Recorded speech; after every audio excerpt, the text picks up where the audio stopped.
Very talented Oklahoma State team. They have stubbed their toe a little bit lately defensively. If they can tighten that up, get the timely hits, Kenny Gajewski thinks that this is a team that can go really far into the postseason. And as Haley Busby is at first and Chelsea Alexander is out in left field. Underway, game 2 of Bedlam.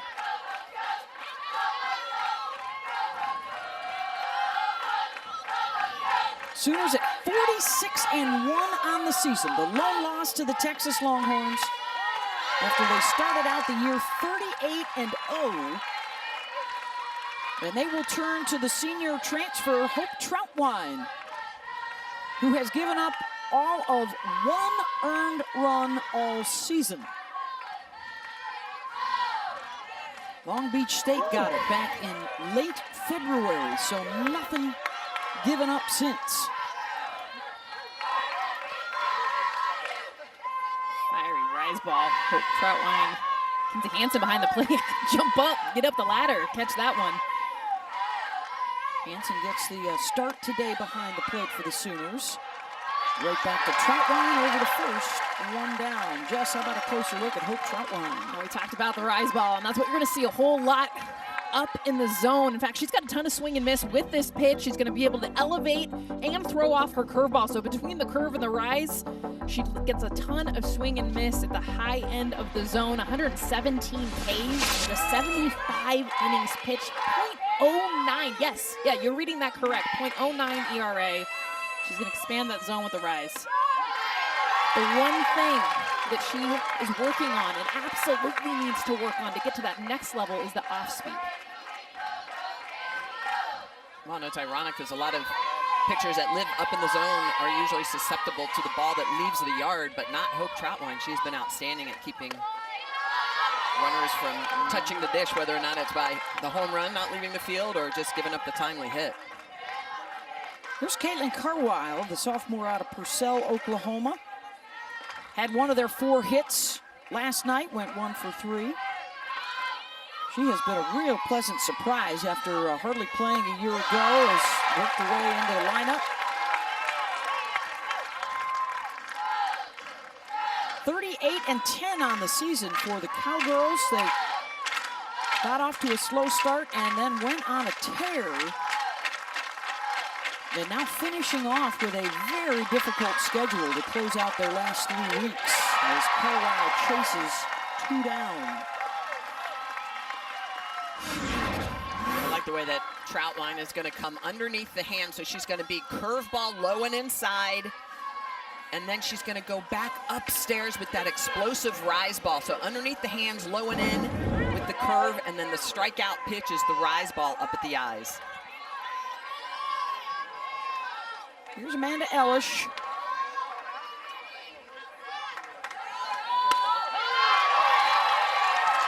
As you would expect, with the schedule toughening up, some of the numbers have dipped a little bit for the Cowgirls. 3 games with Texas, 2 on the road at Florida State, and now closing out with 3 here against the #1 team in the country. So far, they're 3-3 in those games. After the sweep of Texas, they've now lost 3 in a row.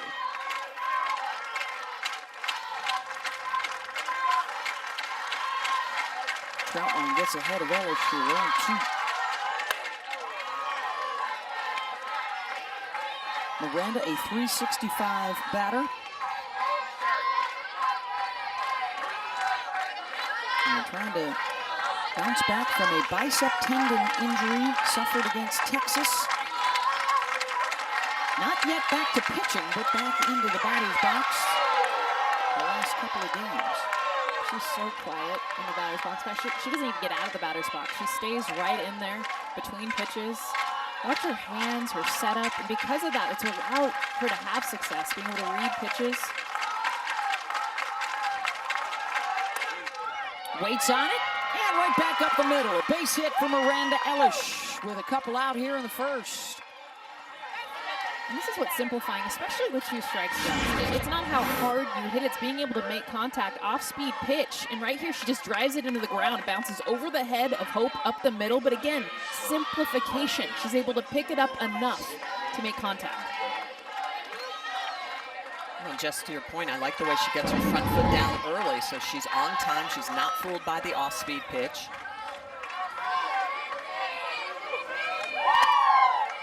Here's Sydney Pennington. The third baseman who was batting 7th yesterday, had a hit, moves up to the number 4 spot today for the senior from Sand Springs, Oklahoma.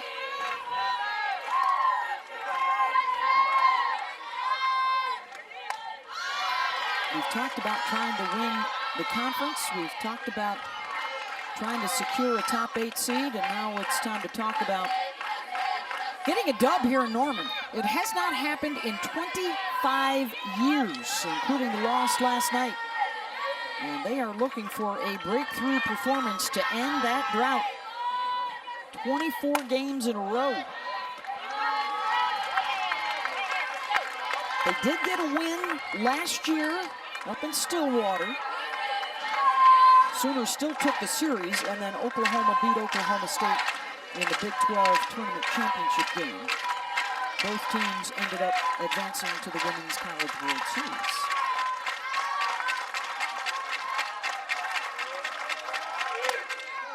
1-2 to Pennington is outside.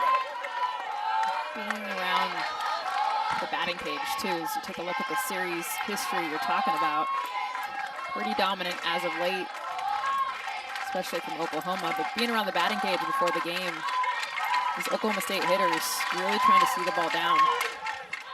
They know that they're facing a pitcher that's going to try to come. The big swing and miss is that rise ball. She's going to try to come up in the zone.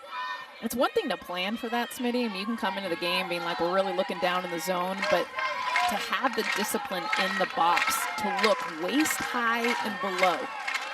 And even if it ends up being a cookie above that, you got to be able to take. Yeah, identifying spin early and then making that judgment. Is it in the zone or is it above the zone? 2-2 to Sid. Finds another inning. This is what we've seen with the setup too. Smitty, you talked about it too, like her coming inside before to lefties, then the rise ball. So right now, coming inside to Pennington, she's gonna go upstairs. She's trying to get her to start getting quick. And as soon as you start thinking quick and opening up, you're more susceptible to swing at the rise ball.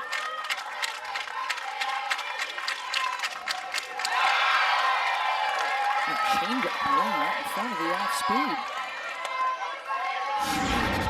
And I love this call.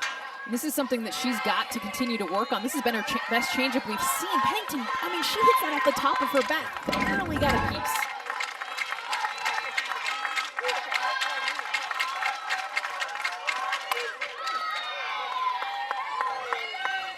Pennington has been one of the bright spots in the lineup the last couple of weeks, batting over 300.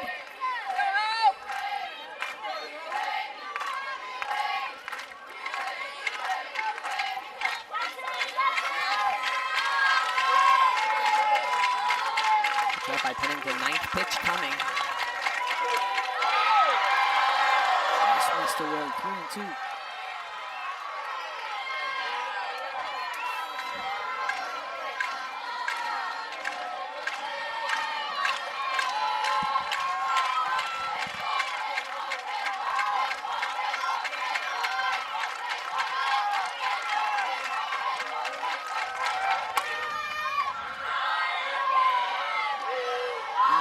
Territory. And the quest continues for Pennington. And keep the rally going with 2 outs after the base hit from Miranda Elish. Great at bat. She's backed off the plate now, another probably 3 or 4 inches from where she started. 7 foul balls in this at-bat for Pennington. And puts that one in play and drops it down for a base hit. Elish will hold at second. Back-to-back hits for the Cowgirls and a runner in scoring position. How about this? She battles off inside, gets the changeup. Same pitch she hit off the end of her bat. Look at this. She is sold out with her lower half, but she keeps the barrel just long enough in the zone to poke this through the middle. It's 2 hits on 2 changeups so far. An 11-pitch at-bat, similar to the one Janet Johns had last night for Oklahoma, and that was a trigger for a big inning. Let's see if the Pokes can do the same here. Here's Julia Cottrell. Yeah, that almost looked like it was an off-speed curveball. She's trying to take something off of it to just get Pennington to swing through it. Interesting, too, Julia Cottrell was a bit of a sensation on social media yesterday with that cross-legged stance, and she has gone away from it today. She had it in batting practice prior to the game. Gajewski explaining to us and to Holly Rowe yesterday in game that he hadn't seen it a whole lot, a little bit in batting practice. It was kind of the Happy Gilmore type, you know, crossover, but you see that as a drill for power, but she was starting with her legs crossed as the pitch was coming. It was very different.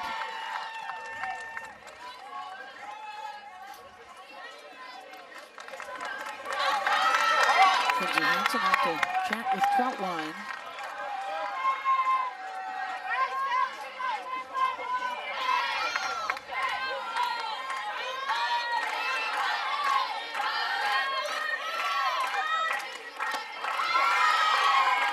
Job by Kenzie Hansen behind the plate. Remember, she hasn't seen a lot of time at catcher. Been injured and in and out of the lineup.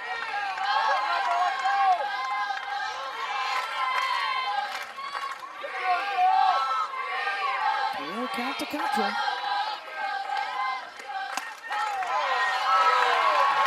In for a strike.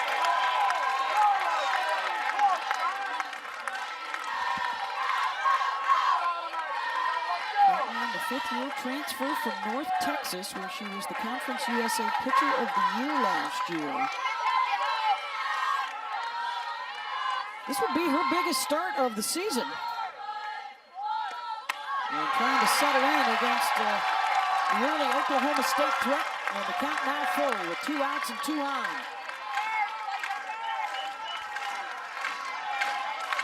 Runners will get a good jump here. With Ellish out at second, Pennington at first.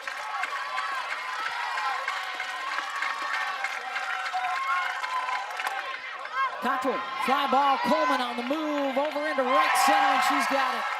Couple of base hits, couple left on. Sooners picking up the bats when we come back.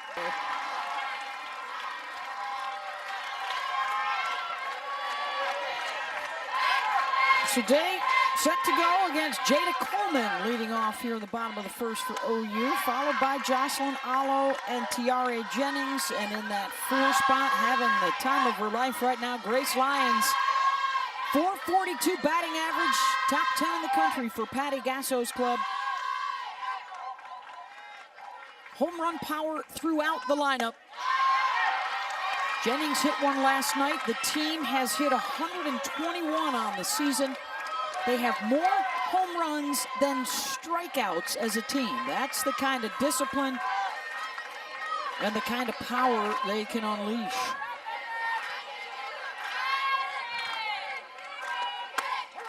And it's up to Morgan Day to try and keep quiet, the highest scoring team in college softball at close to 10 runs per game. Morgan has looked good her last couple of outings. Smitty, we've had a chance to see her against Texas and Florida State. Hard luck loss to the Seminoles. Yeah, she looked good in the circle up in Tallahassee. Won game 3 against Texas the week prior to that. And with the injury to Miranda Ellish, she is definitely going to be called on a lot here as the season is winding down and into the postseason.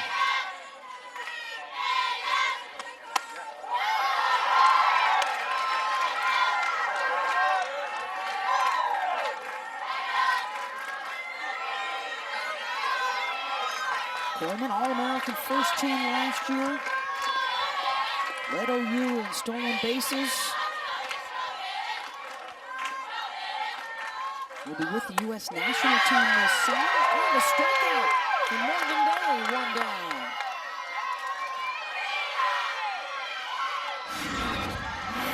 Morgan Day using all of her pitches. This is that pitch I talked about earlier. She's working that outside corner. It's got a little bit of a screwball. So now she can make that pitch go up.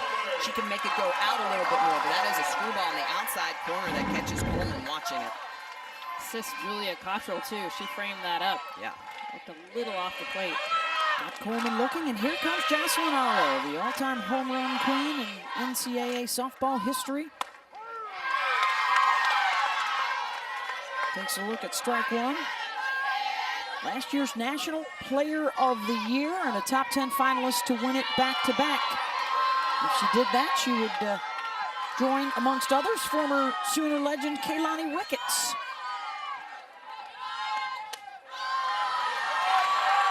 Also one of our colleagues, Danielle Laurie.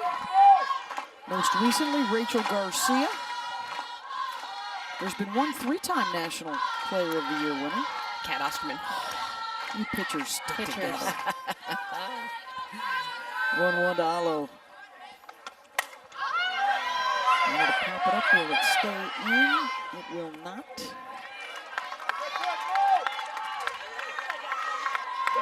1 for 2 yesterday for Jalo. She had an RBI single and an RBI walk. Tremendous eye at the plate.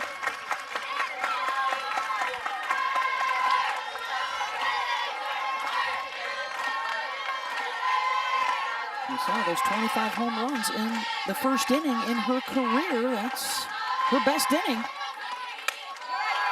Lays off the rise. Well, and that's what she does so well. She takes, so she's ready to hit on every pitch as it's approaching, and then she reads the ball, so pitch so well, and just lays off it. Very disciplined swing. Allows that ball to travel deep.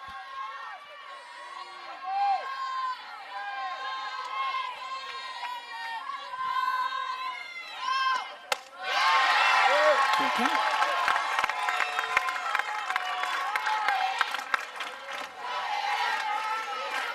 They will be, in all likelihood, playing here again in the postseason. But this is the senior weekend for Jocelyn and her senior mates.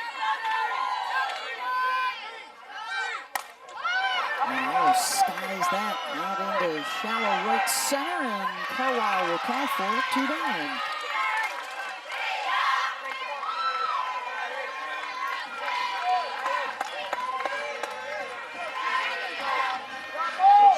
Lindsay Elam, Jana Johns, Taylon Snow, and the pitcher today, Troutwine, the others honored for this senior weekend here in Norman. And here is Tiare Jennings, a 3-run home run last night.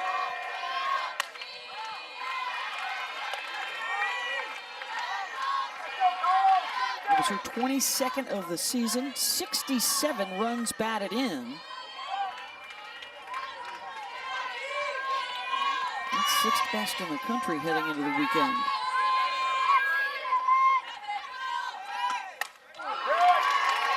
And that's what's so impressive about this Sooner lineup is that you get through Jocelyn Alo, and then you still have to face Jennings, who is 1 less home run, has great power numbers. And just power after power, they protect themselves.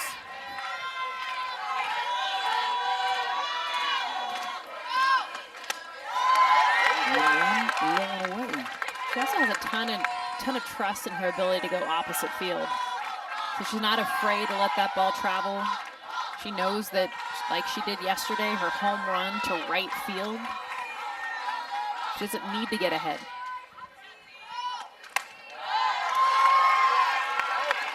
And to your point, Jess, is that, you know, this Oklahoma team is very good at letting that ball travel, stepping open, and still keeping their hands inside the ball and spraying, especially the righties, spraying the ball middle right. And it's hard to pitch around that.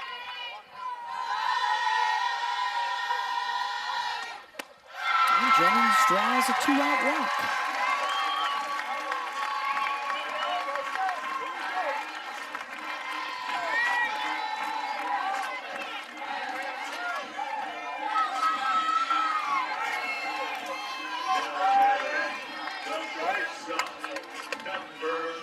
So the first 3 Sooner batters all go to 3-2 counts. Coleman strikes out, Alo flies out, and Jennings draws the walk, and here comes Grace Lyons.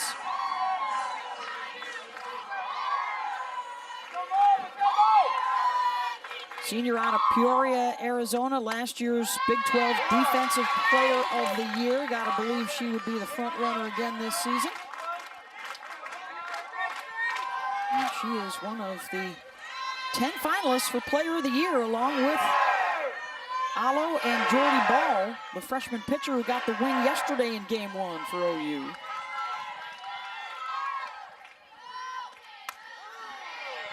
That's the call that Morgan Day has been waiting for, that glove side away to righties. She's been hitting right there on the corner, a little kind of right below the letters. Hasn't gotten the call until then. Transfer from Illinois State. Both these clubs have done outstanding work in the transfer portal.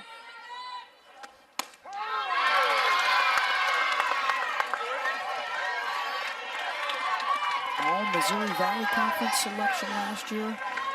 Her strikeout to walk ratio is terrific. It's 8-1, so that walk a rarity.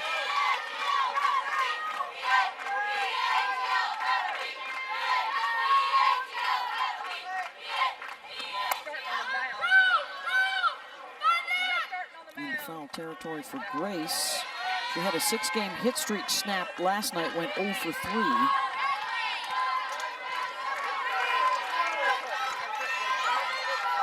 But in the last 8 games, 7 runs scored, 7 runs batted in.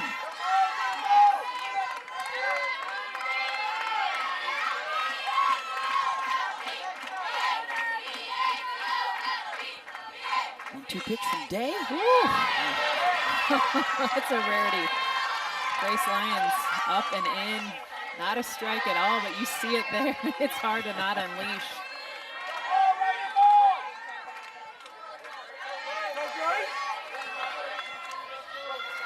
Good job so far. Morgan Day really locating her spots. Lyons grounds to Naomi at short. She'll go across the way to first. Home, so here comes 6, 7, and 8 in the order.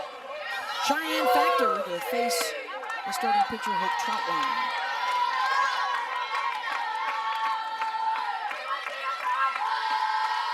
Factor, the senior from UConn, Oklahoma. One of the leaders of this team, had a hit yesterday, went 1 for 2.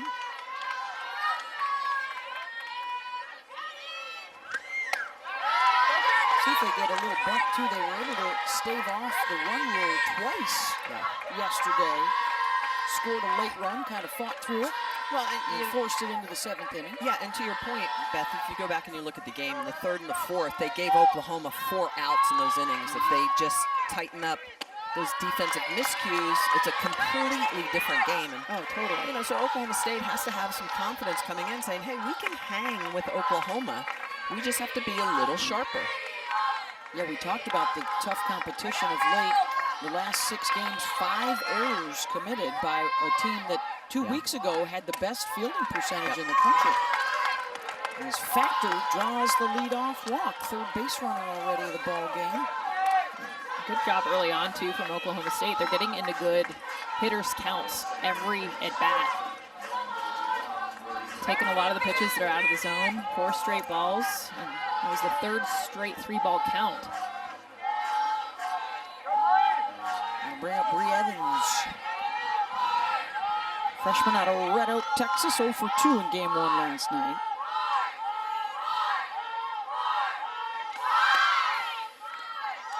Thinking about the sacrifice.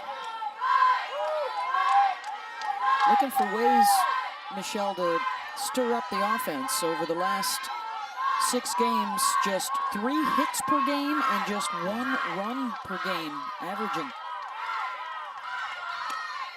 Well, they face some good arms, but still, you know, Kenny Gajewski has said, hey, we have to be better. We've got to figure this out. We have to, you know, work into better counts. We need to hit better situationally. 6 straight balls now from Hope Troutwine to start off this inning. And 4 of them have been non-competitive, meaning out of the hand as a hitter, you're like, that's not even close. It's going to be way out of the zone. Jen Rocha, nice job calling timeout, kind of finding out what's going on. What are we calling that's not working for you? What do you feel? Rocha works with the pitchers. JT Gasso works with the hitters. For Oklahoma State, it's John Bardfelt and Jeff Cottrell assisting Kenny Gajewski.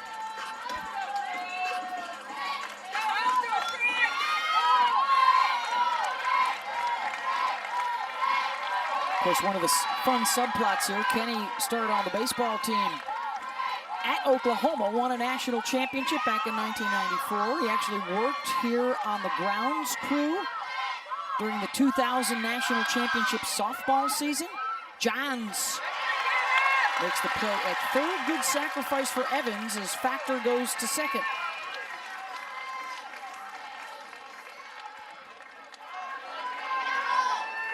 Job well done by Bree, and for the second straight inning, a runner in scoring position.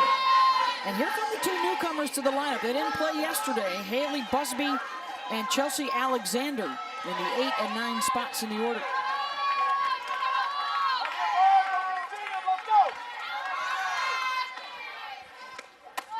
Busby 235 on the season with 4 home runs. Last year, she was a 376 hitter with 19 home runs.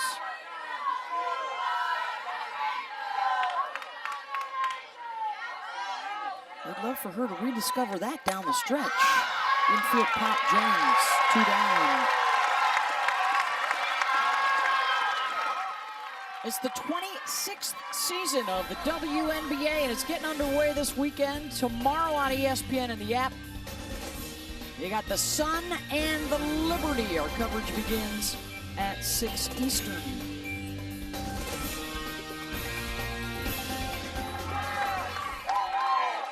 Brand new season of the WNBA. Candace Parker and Chicago, your defending champions.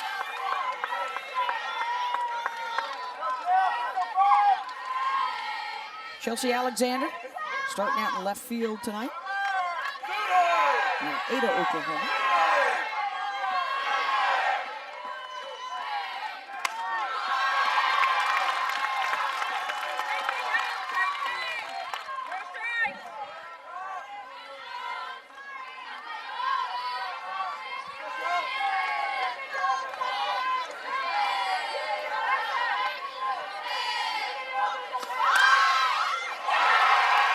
Oh, and the catch made behind the plate.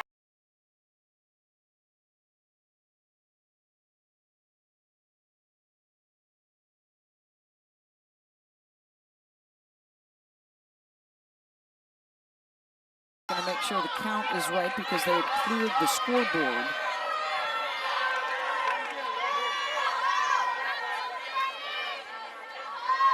One and two, the count.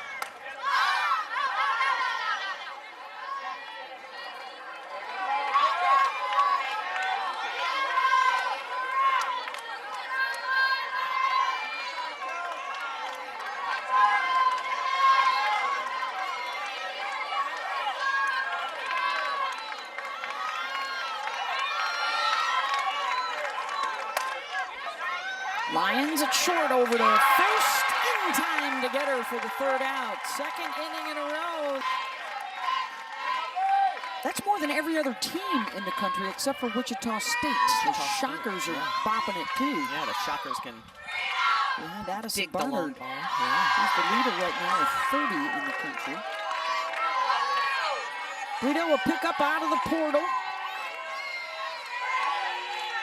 Former All-Pac-12 shortstop at the University of Oregon. Where, of course, former longtime Sooner assistant Missy Lombardi is the head coach.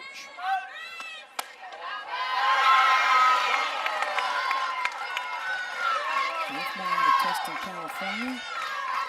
Hits for average, 375. Hits for power with the 13 long balls. 5, 6, and 7 here in the lineup to face Morgan Bay. Brito trying to drop that one over the top of the first baseman, Busby, and does. Lead off for Alyssa. And the first hit for AU. Well, this is exactly what Brito did yesterday as well. She takes a pitch and just insides it out. Look at the way this pitch is going to be up and inside, and just the way that her barrel comes through. She drives it the opposite way. This Oklahoma team so good at letting that ball travel in, and they strike the inner half of the ball, driving it the opposite way. Leadoff hit for Brito.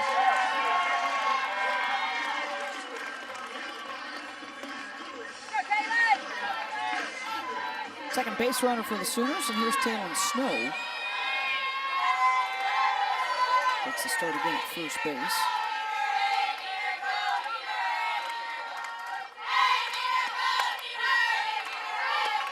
Brito and Snow both moving up a spot in the lineup today.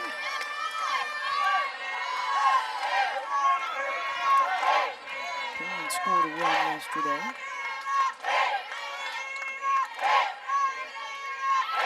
Another one of the transfer pickups now in her third year here at Oklahoma after starting out her career at Auburn.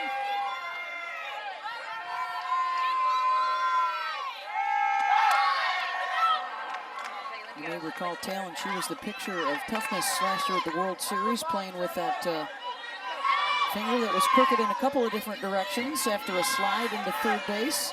Played through it. Taped it up, came right back Yeah. out. The Sooners win their 5th national championship.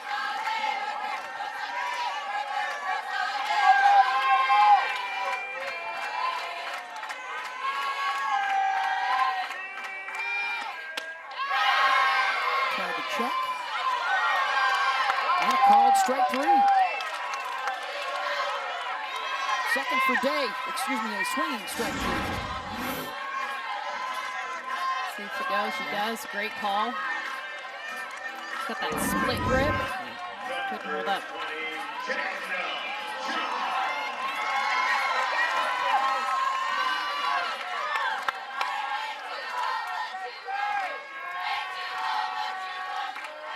Here's Janet John stepping in. Both strikeouts for Day on that screwball.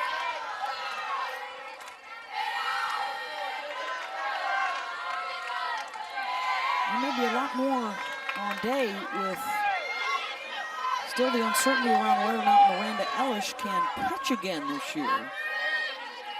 With the bicep injury, Morgan would move up into the 2 slot in the rotation behind Kelly Maxwell. Frustrations continue, too, from Morgan Day.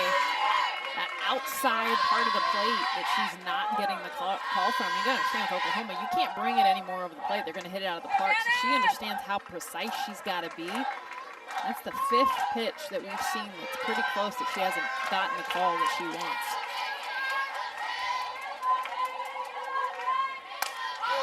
Jones out in front.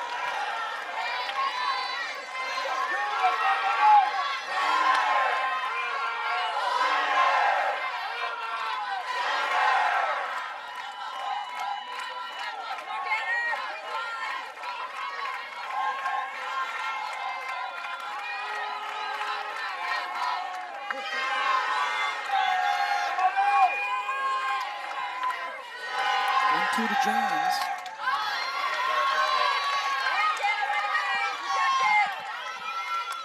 She was a rally starter last night with a 12-pitch at-bat. Ended up lacing a single up the middle. Came in to score the first run of the night.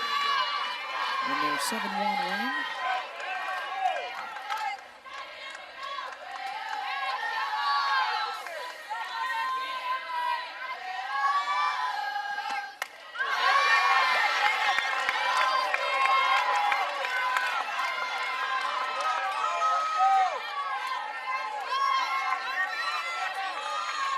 She has seen a ton of cowgirl pitches. All 3 of her at-bats last night were 3-2 counts. Fouling off 3 in a row here.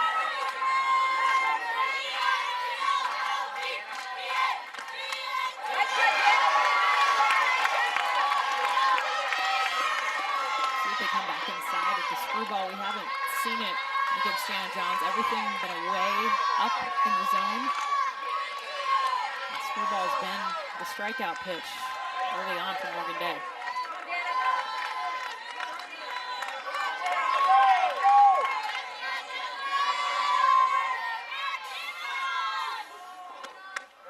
And that hits her.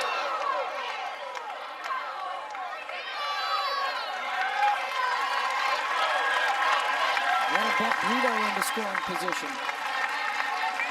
So she did try to come in with the screwball. The problem is you don't have a whole lot of room with these Oklahoma hitters, and right off the kneecap.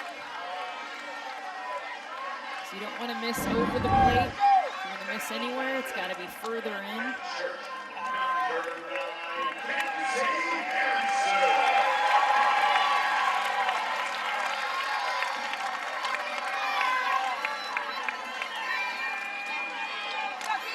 Kinsey Hansen,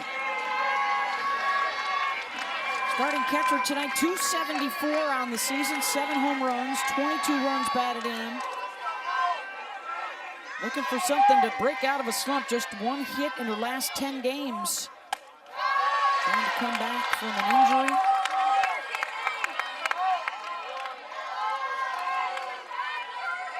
Came on as a pinch hitter last night, was 0 for 1.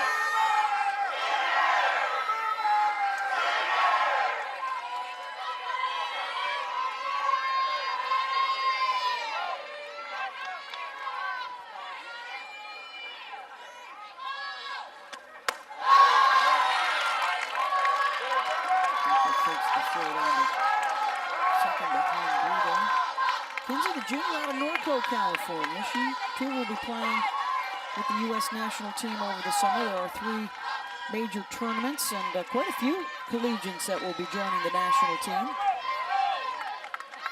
In fact, 5 from both these teams, 4 Sooners and Kelly Maxwell from OSU.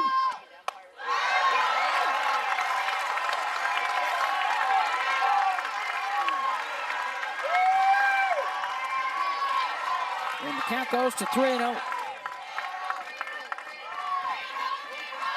Morgan Day wants these 2 batters. You do not want to roll it back up to the top. And Jada Coleman, right now it's Kinsey Hansen, Riley Boone from the left side, short game.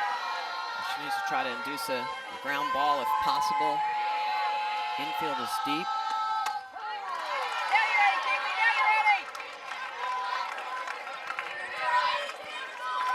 Kinsey Hansen trying to break out in a big way. No better spot than now. Trying to get back into this lineup after a lot of injuries.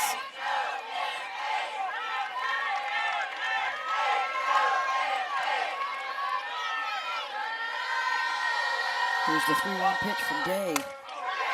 Just foul outside the line.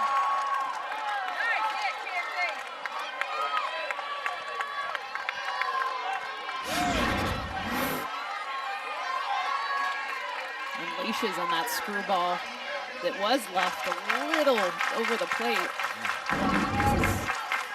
At least an RBI there.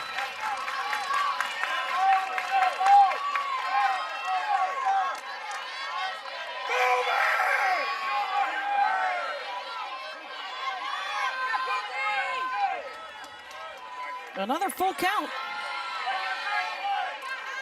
2 on with 1 out for Hansen. That one will stay in play. Pennington stepping on the bag, throwing over to first, and Hansen beats it out. But they get the lead runner, Brito, 2 down.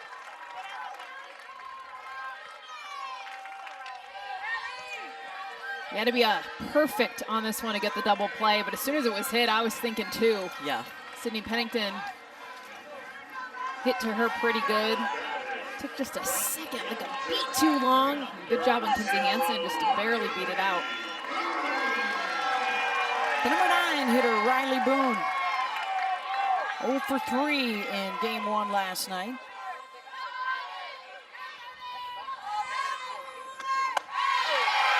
Both sides have had chances here these first couple of innings, looking for the clutch swing.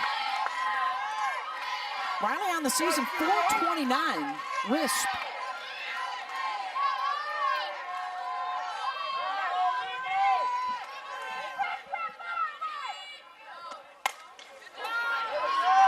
Comes behind Hero 2.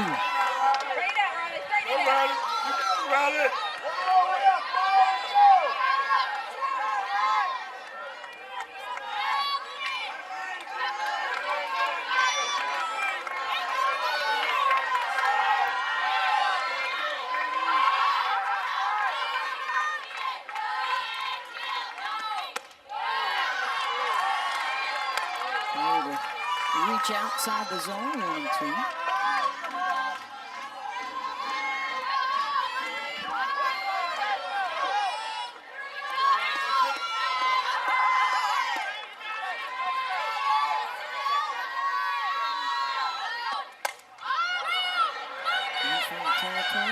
get into the bullpen.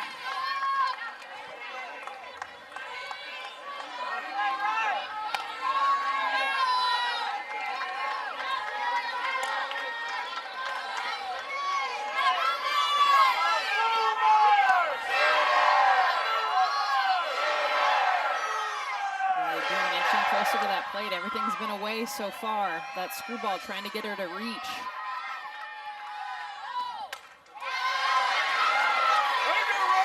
That back foot right in the back corner. Didn't start there. Now she's scooting. She sees the plan. She's kind of got that. I'm going to waste this one away. Foul ball down. She's touching 2 chalk lines there. Another 2-strike pitch. That's another one off. She's also 2 strikes now, just 3/4 swing. And this is where, because she can slap in short game, she's got great hand-eye coordination. So now 2 strikes, she can just shorten up. All she's trying to do right now, poke something through on the left side.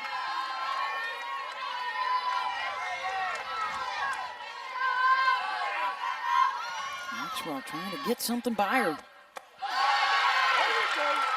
2-2.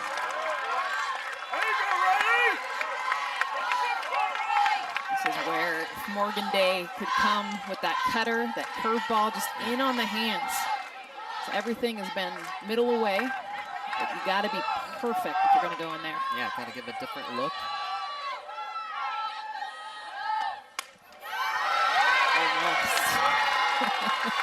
Another full count. I still like the location though, because most likely she'll go back away with the screwball. But just that little bit could help back a hitter off the plate enough. This is the 6th 3-ball count already through the first couple of innings. And the foul ball fest continues. Both sides, the batters have been able to put the pitches they don't like out of play. Yeah, it's finding that out pitch for both these pitchers. Haven't seen an off speed yet.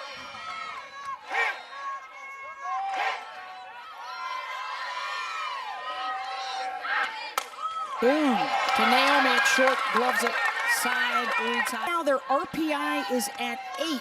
That would put them in the discussion to host a regional and a super regional. If you're a Cowgirl fan, you would love to be in a fight with ASU, Northwestern, or Texas. You have head-to-head wins against them. You do not want to have a discussion with Washington or Duke. You have head-to-head losses to them.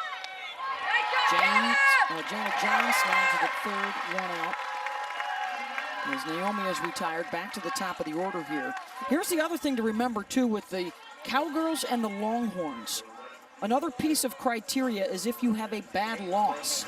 That is to a team with a sub-100 RPI. Their loss to UT Arlington is a bad loss. Texas also has one. They are the only teams in the top 20 that have that little blip on the radar, and you hope that doesn't need to come up in any selection committee conversation. Yeah, it helps that. You beat the #1 team in the country. This would be a huge get. Yeah. And Kind of Texas has that on the resume. puts the bad loss to rest.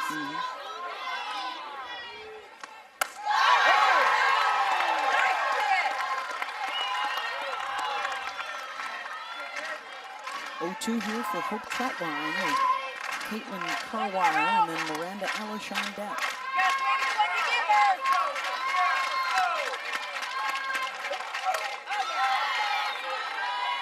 The only strikeout for Troutwine has been Carlisle. Cutter on the rise ball.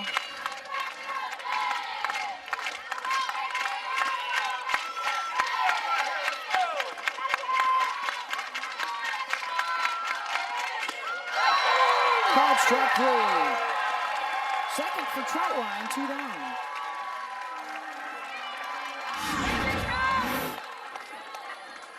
A pitch on the outside corner. Going to work that screwball away. Very similar spin to the rise ball that Carwile had been chasing up in the zone. You see, just locates that on the outside corner. Good hold by Kenzie Hansen. So both strikeouts for Troutwine to Carwile. And here comes Miranda Elish, a single, and then got to second base in the first inning. They have had a runner in scoring position in both innings so far.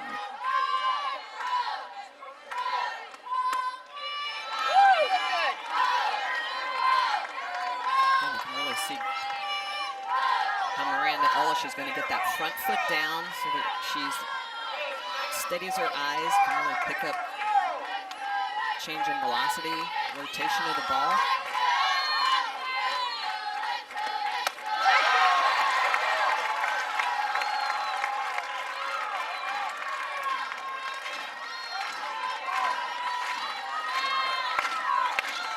To Elish.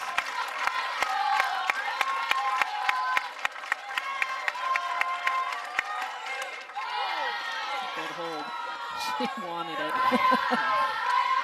That's what also helps being more quiet. When you don't have a ton of moving parts, you're able to stop them when you need the train's going. Hold it up a little easier.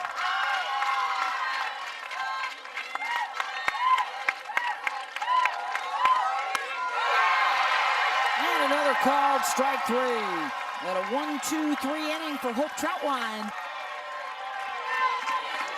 Beth Mullins, Jessica Mendoza, Michelle Smith with you here at Marita Hines Field. To the bottom of the third we go, scoreless. Sooners and Pokes in our top 10 showdown. And speaking of top, it's back to the top of the lineup. Coleman, Allo, and Jennings due up. And their second look at Morgan Day. Day struck out Jada her first time up.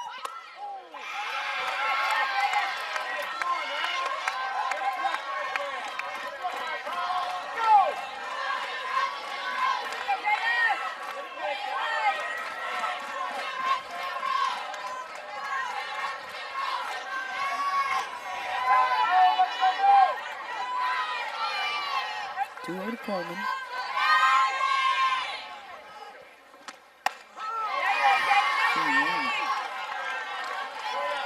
As you can tell by the pitch count, now up to 55. It has been a challenge for Day to find the strike zone, but this home plate umpire likes.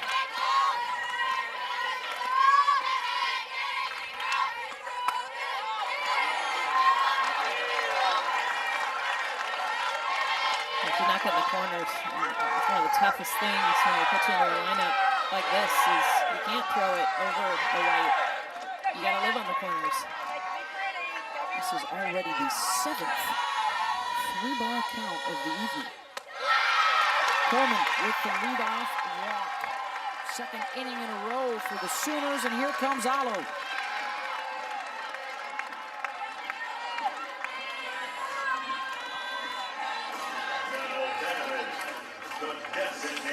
Jolly will also be spending time with the U.S. national team this summer. She was the first draft pick in the Athletes Unlimited draft for this summer with pro ball. I love that there's options for a lot of these ladies. U.S. team, pro ball, Japan.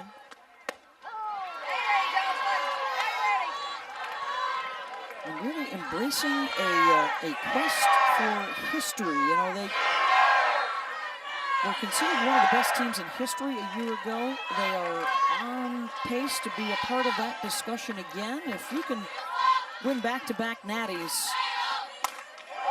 that's a good thing. And there's a base knock for Allo. Coleman running the whole way. Will head to third, and Allo will follow her down to second. Two in scoring position with nobody out for Jennings.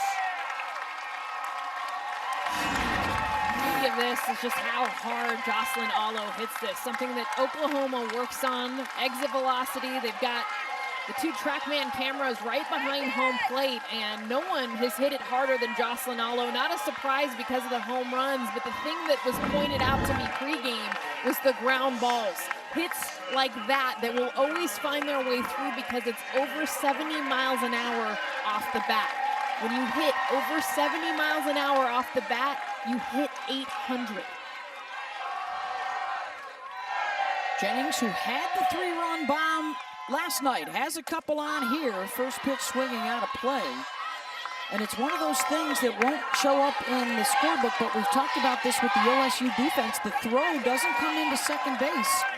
You're not going to get the speedy Coleman, and you've just allowed Alo to get into scoring position as well. Yeah, you got to go through the cut, and give your shortstop the opportunity to try to get the trail runner.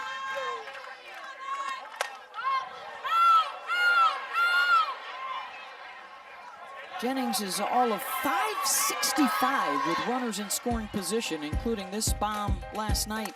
It's been the third inning. It's been the big one so far in this series, and that's what it was last night in the third, breaking it open. Alo had the big hit to put the first run, and this 3-run home run made it 4-0. And was hoping for much of the same here in the third. Infield is in. Backhanded Naomi comes to the plate. They've got Coleman in a pickle. And the tag will be made, and then Alo left the base. And she's able to scoot back to second. And are they saying Coleman was safe at third?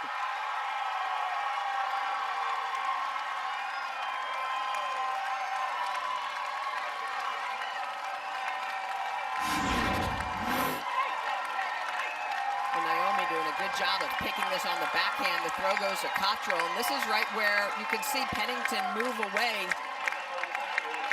So this is just a lack of communication by Oklahoma State, needing to get an out in this big situation. I mean, at this point, you tag Alo. I mean, Yes, Alo, she's right yes. there. Both of them on third base, and a chance at a double play. Scored a fielder's choice. And now the bases are loaded for Grace Lyons.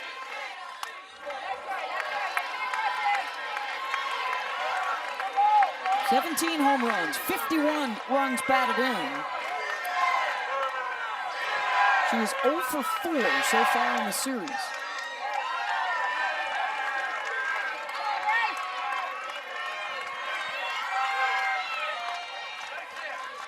A walk, a single, and then a fielder's choice has loaded him up.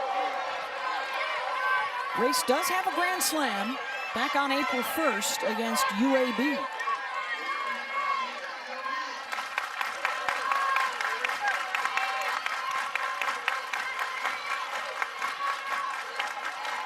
Has already surpassed her home run total from a year ago. She will obliterate her batting average from a year ago and will, if she can knock one in here, match her RBI total from last year.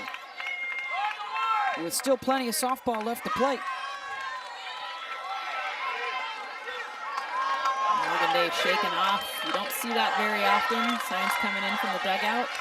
She wants one pitch. Jammed her. Naomi will make the catch it short, 1 out. How about that? You don't see it. I mean, I actually don't like how the game is always called from the dugout, but I love it if this happens. When Morgan Day recognizes she sees something, she wanted to get in on the hands of Grace Lyons. She shook off. She shook off to the point they called timeout, and she's like, I'm going with my screwball. This is the pitch. Then, Michelle, you know this. You throw it with conviction. I'm going to get you out with this pitch, and it's called by me. She has shown plenty of moxie. As Morgan Day. Sooners now are 0 for 4 with a runner in scoring position this evening. Alyssa Brito will have a chance. Singled her first time up. Little blooper to the right side. Oh, there's the changeup. Takes a little off that pitch.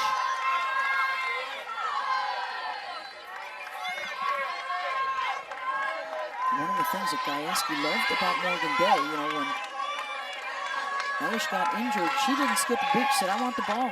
I'm ready. I'm ready to move up. Do what needs to be done. Brito lines out on base hit. Coleman will score, and the Sooners take the lead.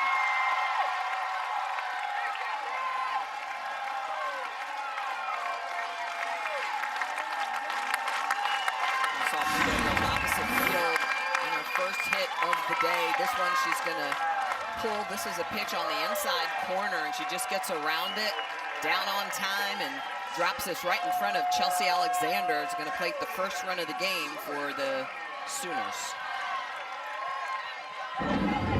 Ellen Snow struck out on the screwball her first time up.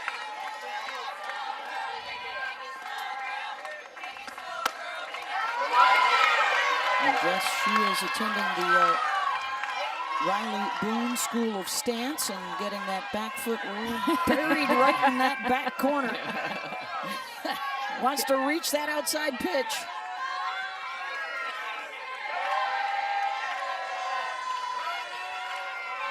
Here's the 1-0.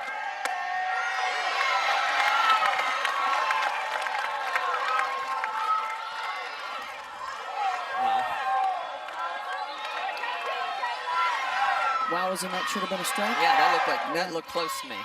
And when when that side of the plate's being taken away, it was difficult, and you can tell the frustration of Morgan Day when she turns around. Yep.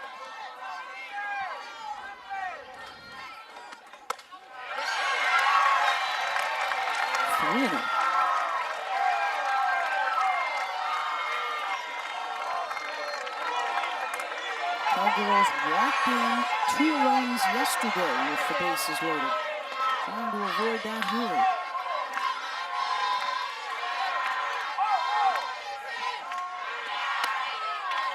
That's for a strike. Taylor Snow, she's got that split grip. See it as much in the game now. A couple inches in between her 2 hands to kind of focus on the top hand. Boone lines that one out to Alexander. The runners will have to hold. 2 down. And that's where that miscue, it's not an error, but you look at your scorecard, you think, boy, the Cowgirls should have been out of the inning. Should have had a tag out at third base. Here's Janet Johns, hit by a pitch in the second.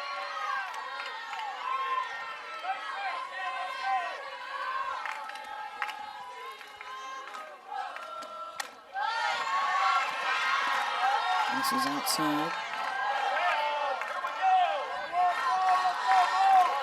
Day's pitch count approaching 75 in the 3rd inning.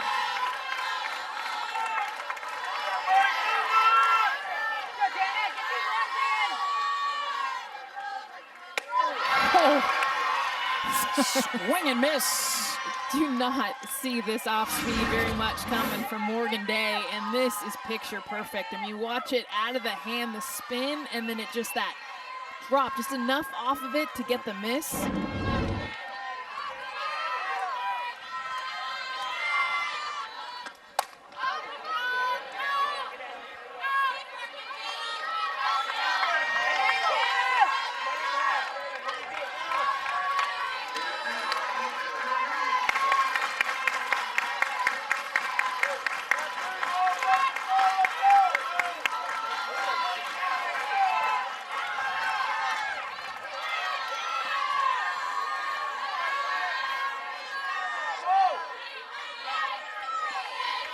Day trying to work out of this bases loaded jam and limit the damage. Ians fights off another.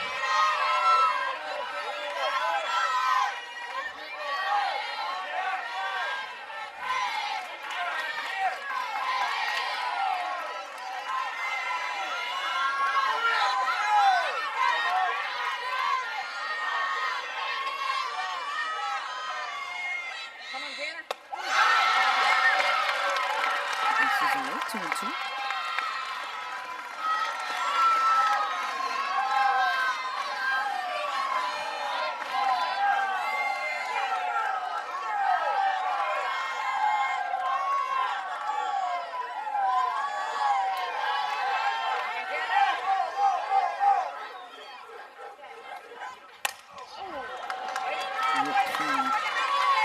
Miss too from Morgan Day. We haven't seen her throw it a lot over the plate. That one was.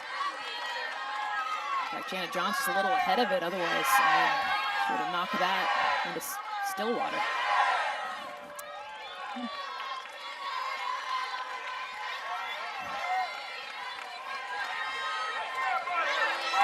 Day has battled.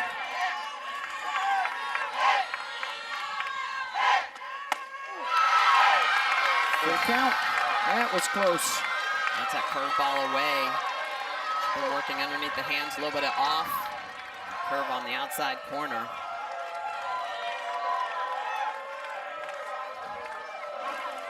In a conversation now with Morgan Day. Jana Johns has now seen Open Oklahoma line a win at 7-1. And here is Jana Johns. Full count, 2 out.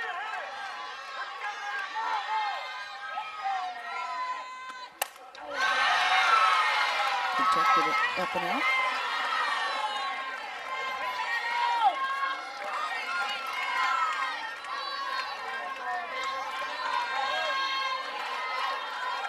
She has been a souvenir machine with all these foul balls.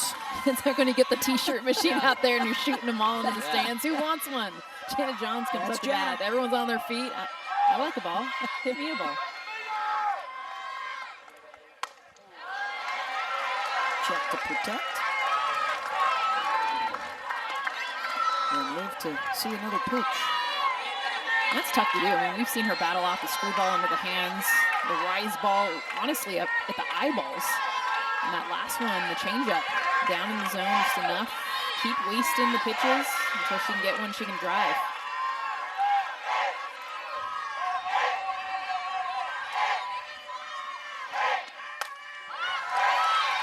Another one into the crowd.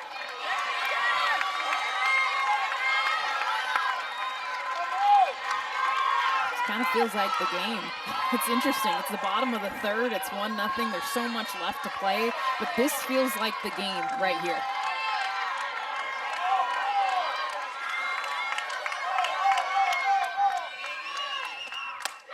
Ball four to walk in Allo. 2-0. Second night in a row that Jana Johns has just had a fabulous at-bat.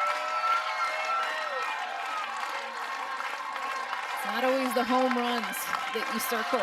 It can be a double-digit pitch at bat that you walk, score a run, but more importantly, extend an inning where a pitcher has been working and working and working. It is their third RBI walk in the last 6 innings for the Sooners. Here's Kinzie Hansen.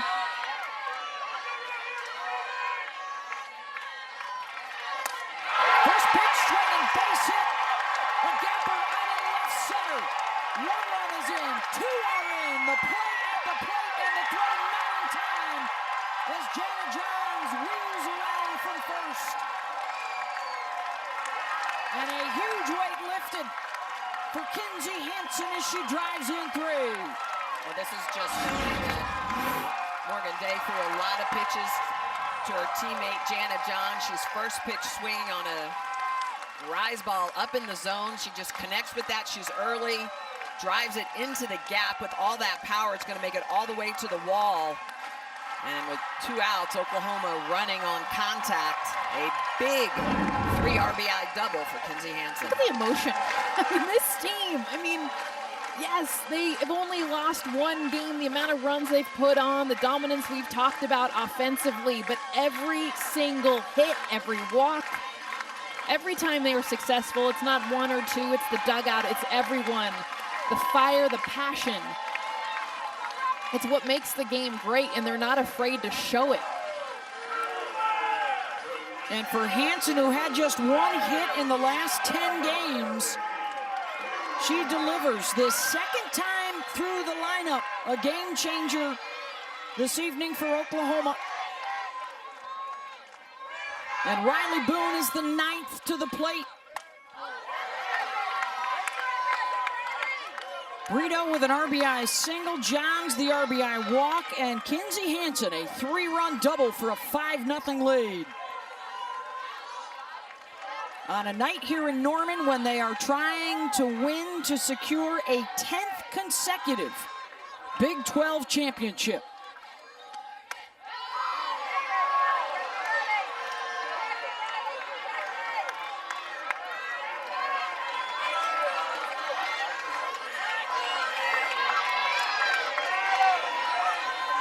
Three hits, a couple of walks. That communication breakdown at third base for OSU, all contributing to a big inning. Well, and if you look, you know, that Oklahoma State's trying to get a 4th out of the inning. Same thing if you go back to last night's scorecard in the 3rd inning and the 4th inning when Oklahoma put those big numbers up on the board. They gave them 4 outs in that inning.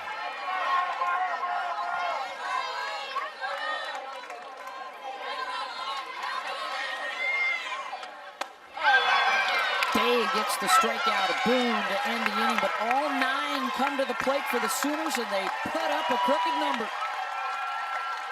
That has been huge for them.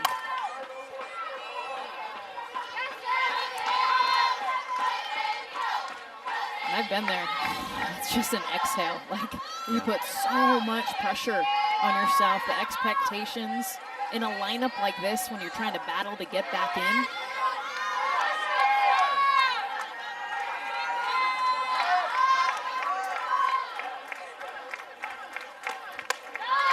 Pennington, Cottrell, and Factor will try and get the Cowgirls back into this one. Yeah, Justin, to your point, you know, you have a successful year, you feel like you have to go out and you have to be bigger and better year after year, and it can be tough at times on these athletes. In foul territory, Johns lunges, can't quite get there. I like the effort. Little spider woman trying to climb the fence there. She's got my MVP so far in this series. The bats, the walks, and then here, just the hustle. Knowing where she's at, home field, split in 2, the coach, the umpire, and then the reach. Almost got it. 1-2 from Hope Troutwine. Right back at it. One down.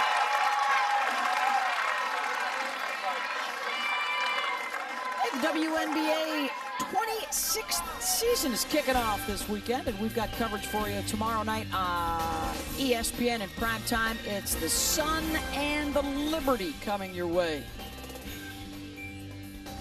Big welcome back to the league for Becky Hammon, the new head coach of the Las Vegas Aces. And hopefully real soon, welcome back for Brittany Griner, who still is in detention in Russia, where she had been playing in the offseason. Our thoughts are certainly with Brittany, and hopefully she can get home soon. The NBA teams will be honoring her. The number 42 will be on the courts league-wide. Julia Cottrell will fly out to center back in the 1st. Back to your point, too, with Hanson, it speaks to the depth, right, that the Sooners have again this season. But it also is an issue that everybody around the country is dealing with the bigger rosters. You have a lot of people still using that COVID season. You have freshmen new on campus that are pushing for playing time. And it's a real big job for coaches like Patty and Kenny and everybody else around the country to manage their rosters.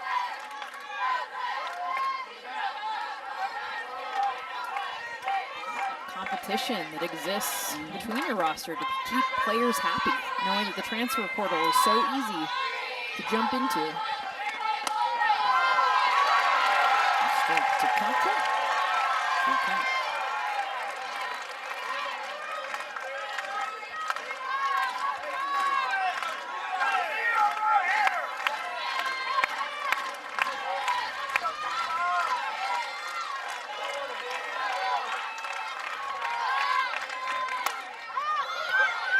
Jennings, and after they threatened in both the 1st and the 2nd inning,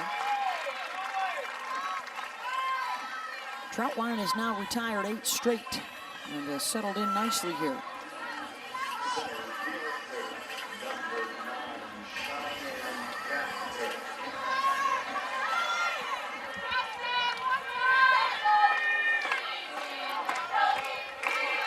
Troutwine's done a better job of working from ahead. Lyons down on one knee with a backhand, and it's back-to-back 1, 2, 3 innings to the bottom of the 4th, and a 5-0 OU lead. Cannot give him an extra out, and that's what happened last inning.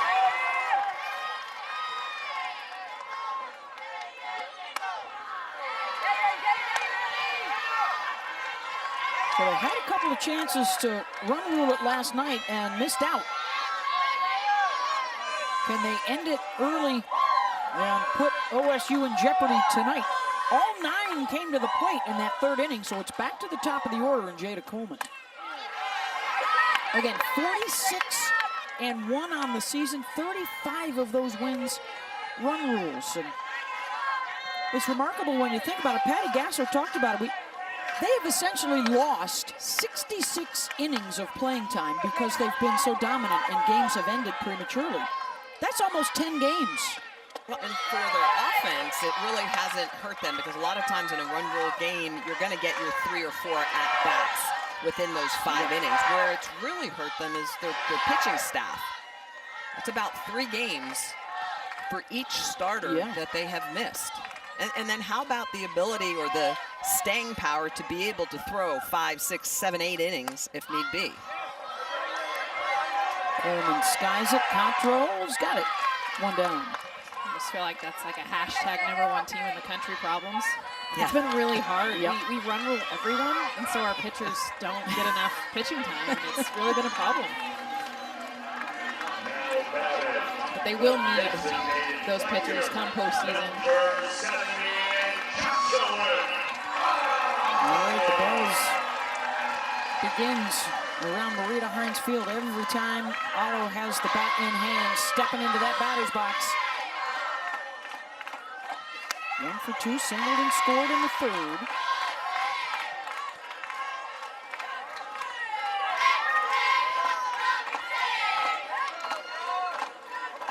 She's been on base 5 of the 6 times. Excuse me, 4 of the 6 times she's had a plate appearance. And off the ricochet, she'll be on base again. Pennington couldn't grab that one cleanly. Hard hit enough, they will score that one a single. This is close to 80 miles an hour off the bat, exit velocity. We talked about Jocelyn Alo, the top on this team. They track that here at Oklahoma to be able to tell how hard their players are hitting it. So it's not always about the hits that you're getting or the average. See a pinch runner coming in for Alo. But that's what sets her apart to me, is that she's not only hitting it over the fence, but when she makes contact, she hits it harder than anyone else in the country. And those are the 2 devices right there. You're not going to see them at very many ballparks to see it on the baseball side, but it helps them track the exit velocity, launch angle, and honestly, a lot of the pitch locations.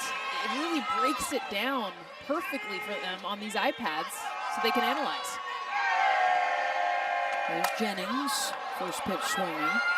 Alexander, 2 down.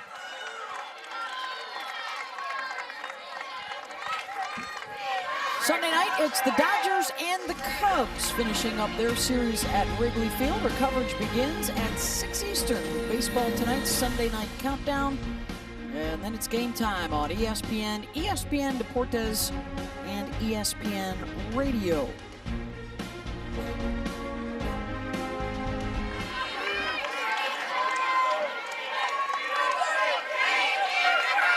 Baselines. The ground out and the pop out, looking for her first hit of the series.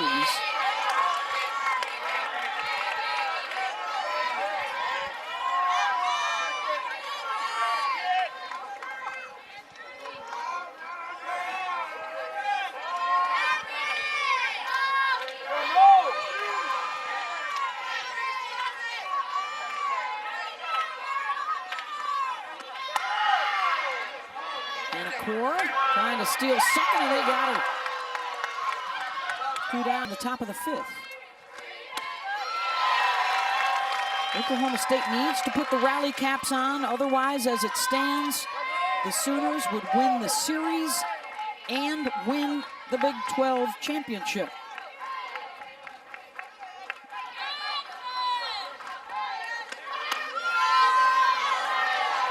An extraordinary run of success in league play. They have won 74 of their last 76 games.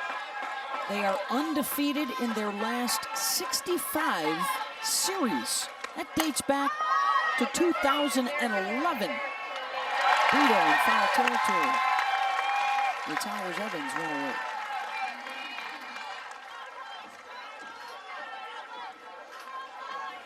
Trying to put the finishing touches on a 10th consecutive Big 12 championship. Big 12 tournament. We will have the final for you a week from tomorrow. It's all a part of our championship Saturday.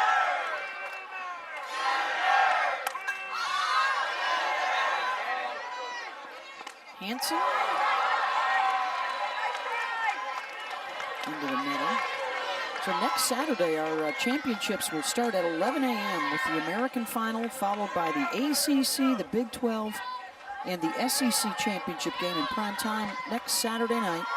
And then, of course, Selection Sunday, May 15th. We'll follow that 1-hour selection show with our 1-hour 7-inning podcast, Road to the Women's College World Series, AKA the after party. The after party.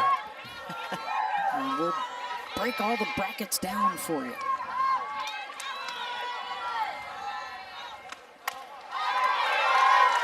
Hard to believe it's already upon us, but the mayhem is underway, ladies. Will both these teams be back at the World Series again? Each been there the last couple of seasons. Oklahoma actually beat Oklahoma State at the World Series back in 2019 on a winner's bracket Friday night. Speaking of Bedlam, how much fun is it for the fans of these two programs to be able to just head on up or head on down to Hall of Fame Stadium and pack the house and get a little crazy? Oh, there's always a great buzz when both these programs are in Oklahoma City. The new deck.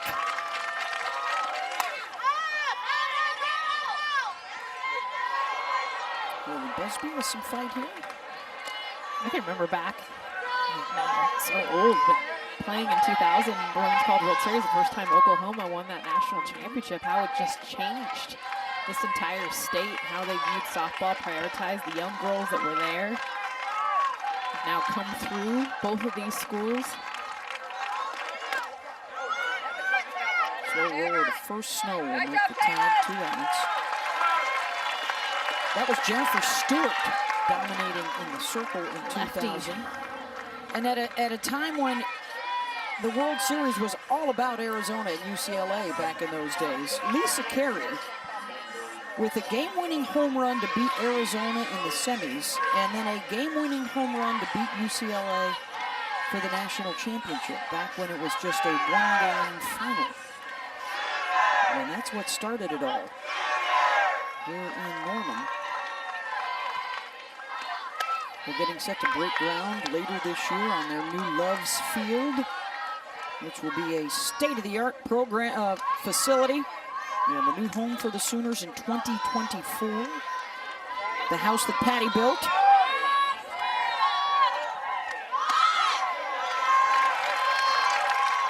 And Kaylani, and the gas can, and the 2 Pages, and Shay, and Lauren Chamberlain, and Sid Romero, and Jocelyn Aller.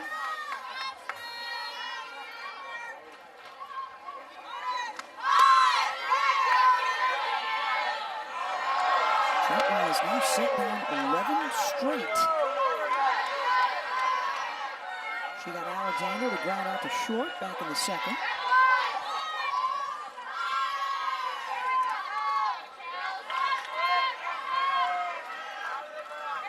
Really good drag bunny. 3-1.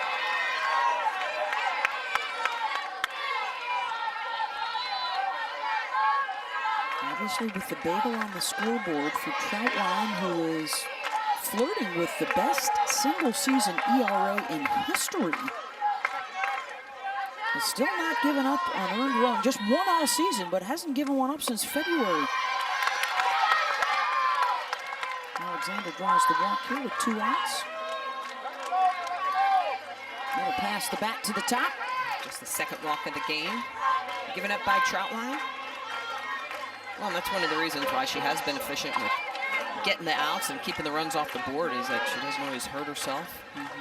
Those free passes, keeps the ball in the yard. Shout out to Jacqueline Bicar at Long Beach State. That is the only player. It was a home run ball, by the way. The only earned run all season attached to Hope Troutwine's name.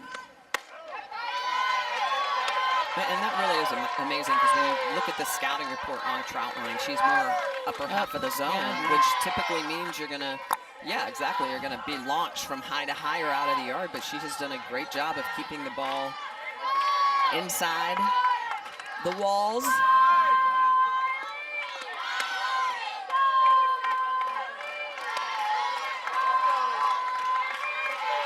Kylie 0 for 2. This is the second game in a row she's been in the leadoff. It's 0 for 5 for the series with 5 groundouts.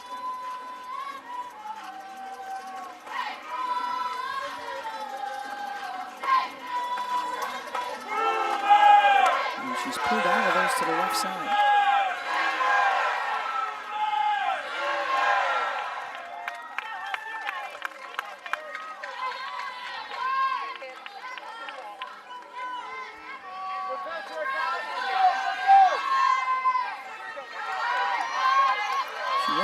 A little trouble with high ball counts earlier in the game, and now that's returned a little bit. 7 of the last 8 pitches have been balls. Well, it's Oklahoma State laying out the rise ball, too. And Troutwine was going up there. She was getting some chase the last couple innings, and now no chase, especially in this at-bat, Kylie Naomi.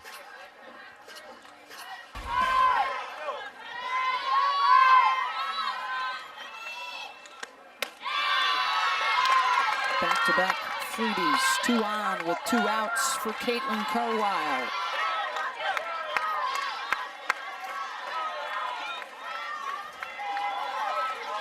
And the third time they have had a runner in scoring position, and some activity out in the bullpen. It's Nicole May, the righty sophomore, limbering up.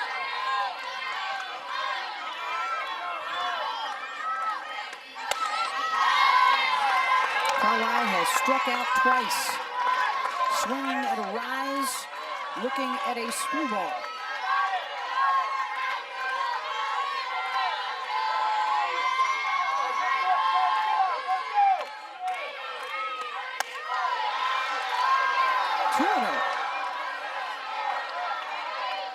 It's the same side of the plate we haven't seen called. Both sides now. Seen both pitchers show frustration on what they want to be called for a strike.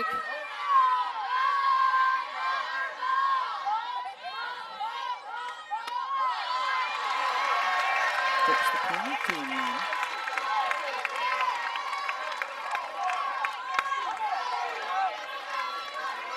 Oh well, kind of that toe that she gets closed, that back foot, starts to point it towards the pitcher. She's had a hard time with inside pitches. She's done that to kind of open herself up to be able to get to that inside pitch that she's struggled with. So these Cowgirls try different stances and different things to try to get the offense going. Base hit. Rips that one through the right side. To the plate. Hanson applies the tag, and they got her on the throw from Riley Boone. Chelsea Alexander cut down at home. And I think there might be a challenge here.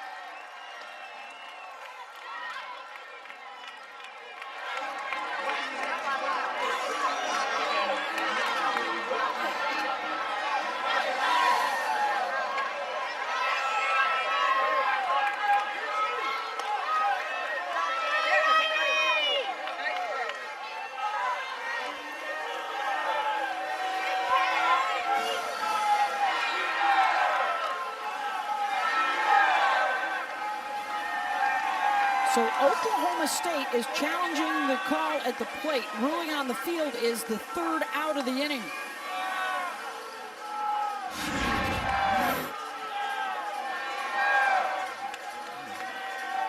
Yeah, there is no obstruction there. Nope. And is the tag in time? Hard to tell from that angle where the lead hand was on the slide. Here we go. It's a good pick by Hansen. I don't see any video proof there to change that call. Yep. It's definitely a close play.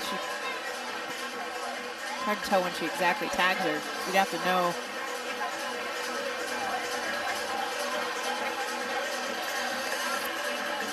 Yeah, you almost wonder if she would have gone a little bit further away with her body.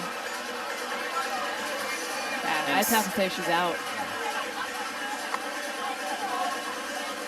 Yeah, to try to go gadget arm and come back and get the plate. Exactly, go behind the plate and come back to it. Good job by Riley Moon getting rid of it, and a better job by Kinsey Hansen. It's so hard to put yourself in the shoes of a catcher when a runner is coming at you. You got to focus on not a great throw, pick it, tag, do all the things. Well, and as it stands, in a 5-0 game, you send the runner with Miranda Ellis, your number 4 hitter, coming up with what would have been a bases-loaded situation. And the officials coming back in, and it is the 3rd out at home. 5-0 lead. Cowgirls need a big rally. Deep drive, back it goes, down the line and gone. Grace Lyons, the leadoff solo swat here in the bottom of the 5th.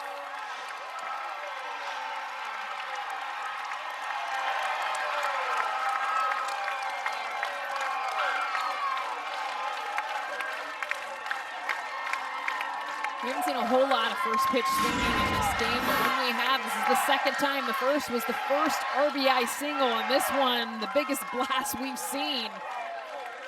Getting her barrel of the ball. Grace Lyons, who's been very quiet this series. That's her first hit, in fact.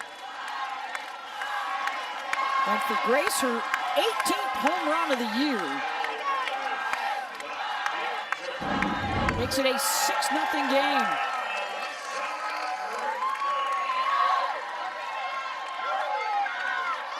Here's Alyssa Brito. 2 for 2, couple of singles, 1 drove in a run in that big 5-run 3rd inning.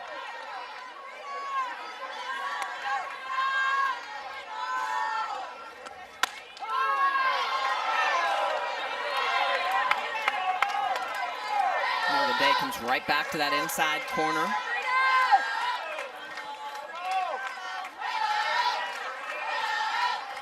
There's a screwball that Grace Lyons hit out. She comes right back to that inside pitch.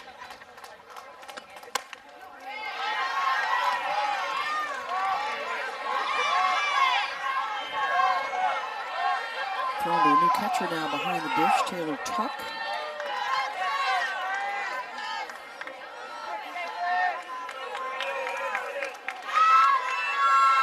Brito. Evans going down.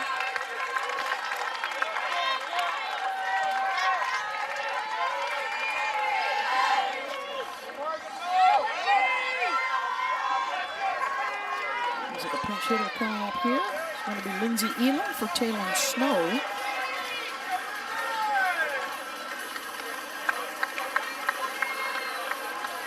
Elam was the starting catcher yesterday.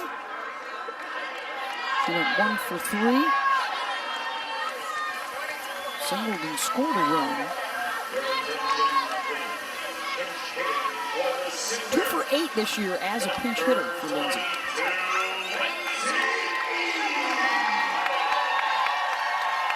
Nice to have 13 home runs on the bench. I mean, in this game to come out as a pinch hitter.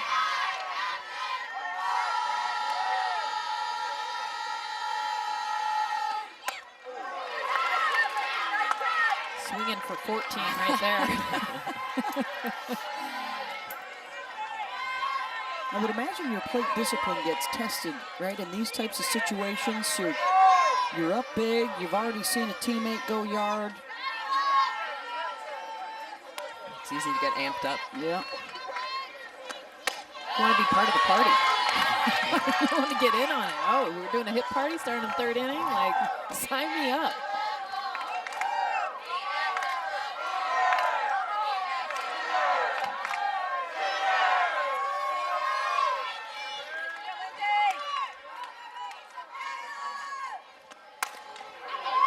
Inside the bag throw.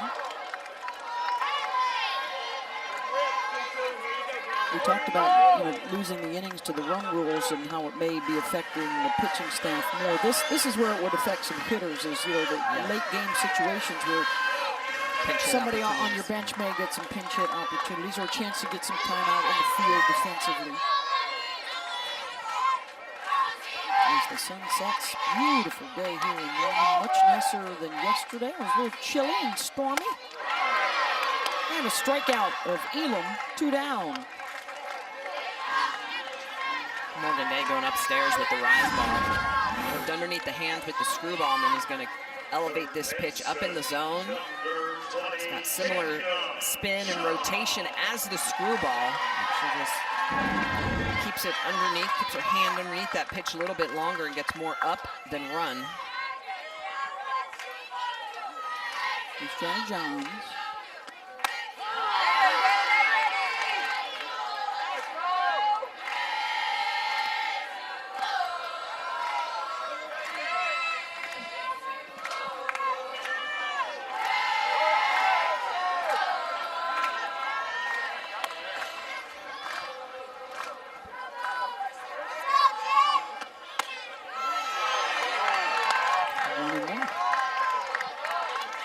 Runs on 6 hits for the Sooners.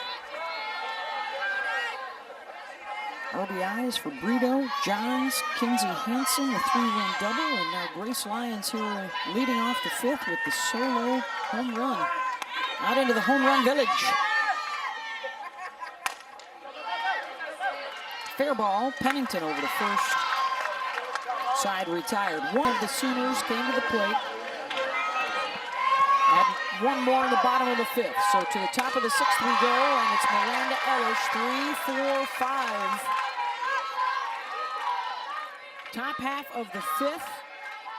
Chelsea Alexander out at the plate on a terrific throw from Riley Boone out of right field to end the inning with Miranda Ellish on deck. Would have been up with the bases loaded. Their best hitter is exactly who you want. Key moments of the game. Ellish singled in the first, struck out in the 3rd.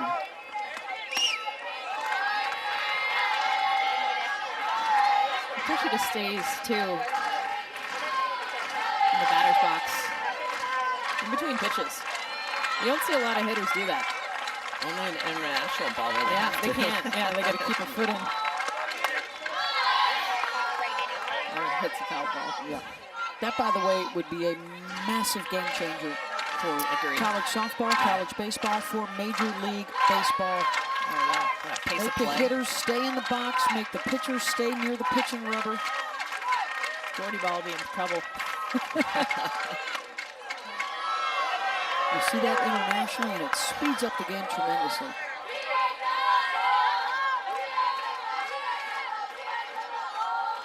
I'll still take our pace any day.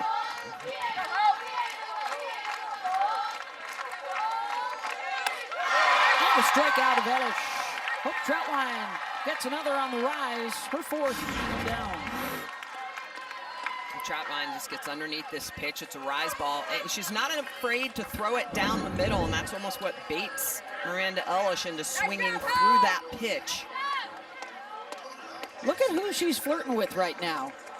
Tracy Compton of UCLA back in 1983 and 1985 with the single season, the top 2 marks Okay, for sorry. ERA. Though, like, ridiculous. And look at the era. 83, 84, all 4 except for Hope. All mid-80s. And after having shown that and seeing what we've seen so far from Hope Troutline, she's going to come out. Standing ovation for Hope. departs with a 6-0 lead and a 3-hit shutout going. I'm really appreciating the effort today of Hope Troutwine. That was a cool moment. The senior who's taken a back seat, been a team player, a role player, for Patty Gasso to come out, have her be recognized here. Senior day, and the curtain call. They are working on their 28th shutout of the season.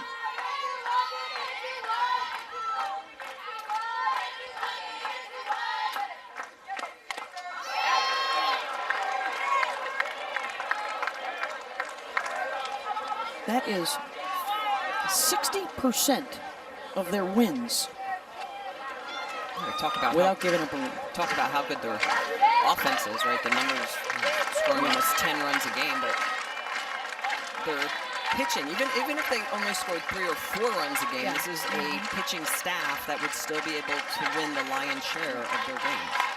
And even if their pitchers didn't strike everyone out, their defense makes plays behind them.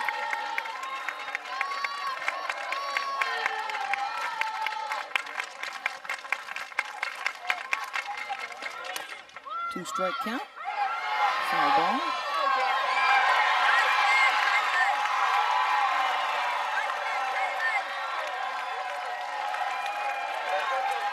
And bring it back to the plate here.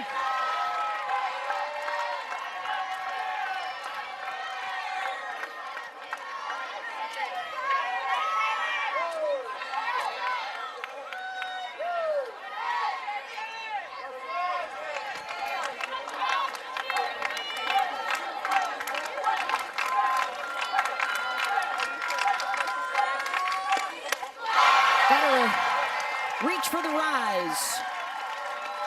2 down. Back to Hope Troutwine. Had an outstanding pitching performance. Got a nice little curtain call from the home folks. Look at the smile coming out at the dugout. I mean, just grinning ear to ear. You know, her family finding them in the stands. Well, you transferring from North Texas for a challenge like you got here today, and you come through.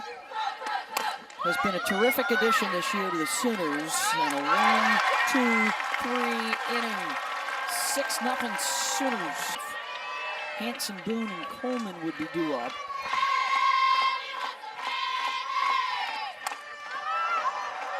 Hanson, Evans under. 1 down. It's story time with Aunt Michelle, who actually played against Tracy Compton back in the day. You actually watched it growing up, right, Jess? Yes. And Karen Johns, who, if you're familiar with the Bear Chris Felica on College Game Day, KJ is our bear up here in the booth. She actually caught for Tracy Compton on the breakettes. Just the numbers are stupid back then. Are you kidding me? Like 0.04, no. Was the ball white back then, too? It was, Smitty can tell you all about the ball. It was white ball with white seams. How far was 40 it? feet. Yeah. And it was not light. This ball is lighter. This ball is lighter, and this ball is polycore. The white ball back, the Dudleys, back in the day were more of a cork ball. Smush ball. Oh, it's an amazing arms under Sharon Backus. And, this is what Hope Troutwine is chasing. Single season all-time record. Hope has only allowed 1 earned run this season. Tracy Compton has the 2 best marks in 83 and 85.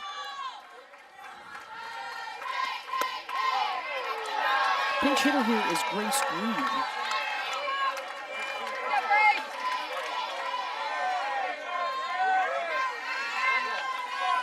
Karen John says it was the rise ball that would get you with Tracy Compton, so you probably just wouldn't have fared well against that. Yeah, and our sister Heather Compton had a good drop ball. Rise ball. Those were back in the days, just after Debbie Doom. Or actually around Debbie Doom time. Yeah. Yeah, same. Debbie was on her way to winning 3 national championship games. Only starting pitcher to ever do that. We're celebrating the 40th anniversary of the World Series this year, by the way.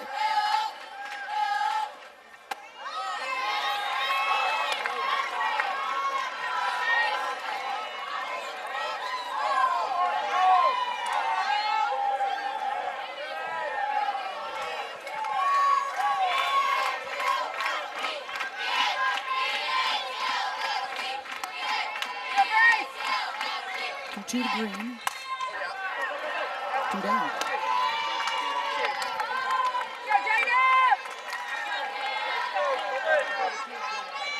Factor, Evans, and Busby would be due up in the 7th for Oklahoma State.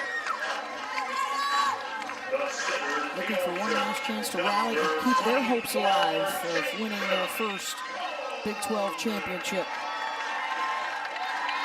These two started out even at the top of the standings 48 hours ago. Oklahoma a winner in game 1 last night, trying to lock down game 2 for the title.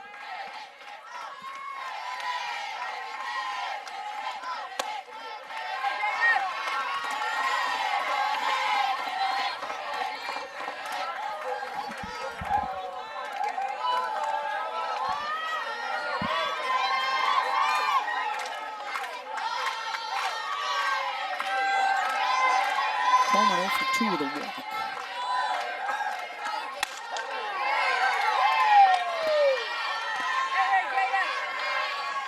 I think just about everybody in the house is rooting for Jada to get on so Alo can come back to the plate again. Here in front of the home folks in Norman. Probably not that guy in orange back there, but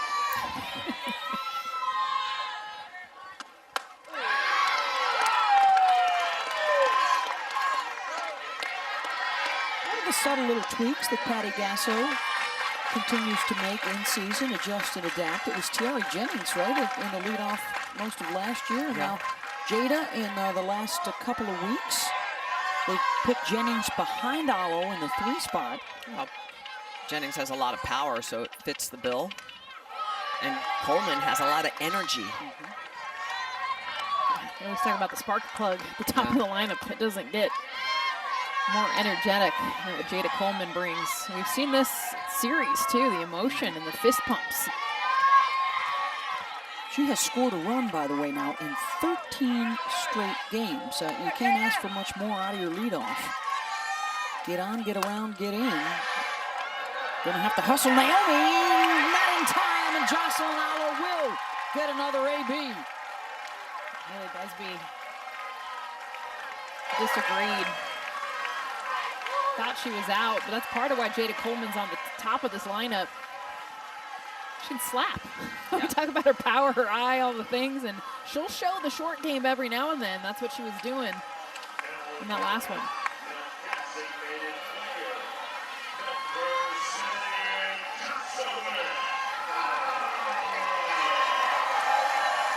Two for 3, a couple of singles, a run scored in that big 3rd inning. A bop here would end it.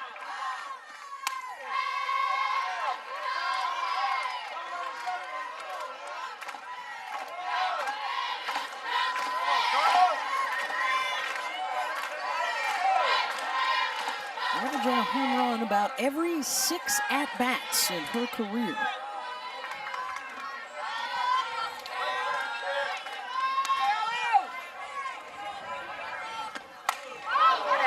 Jammed her, pops it up. Cowgirls will have one more chance, week 7. 6, 7, and 8 are coming up.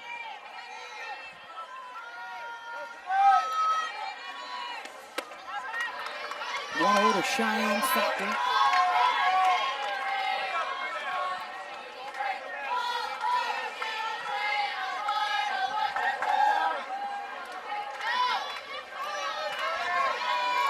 Looking for their 28th shutout of the season.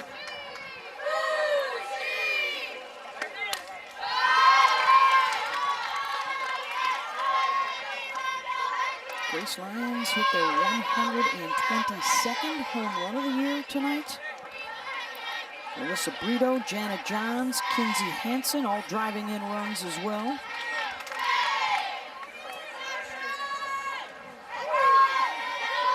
Hope Troutwine spun a gem in 6 innings of work this evening. Jander, Snow's got it, 1 down.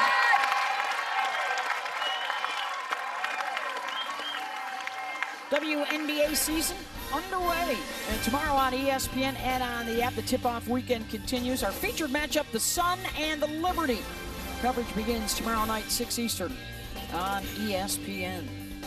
Holly Rowe working double coverage, doing our game last night, headed to New York, covered the opening WNBA. We are back here tomorrow night for Game 3 of Bedlam on ESPN-U.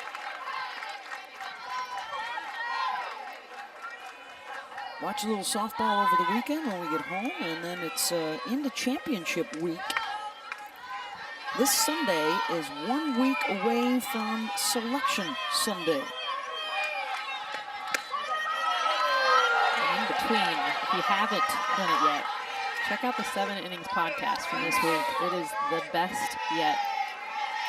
The mental health conversation, tremendously covered. Mike Candrea paid a visit. Yeah. And it's good to hear from Coach.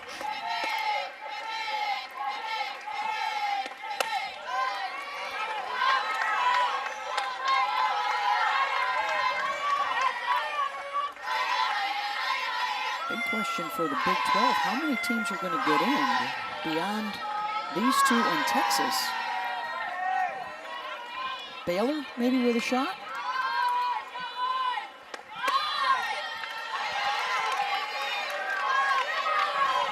I think the Big 10 will be better represented this year. Remember, they played the limited schedule, only played conference games last year, only got 3 teams in. They should probably double that at least. Yeah. ACC, that'll be an interesting one. Yes. ACC, how many seeds do they get? They get Seeds 4. and, 16, 17.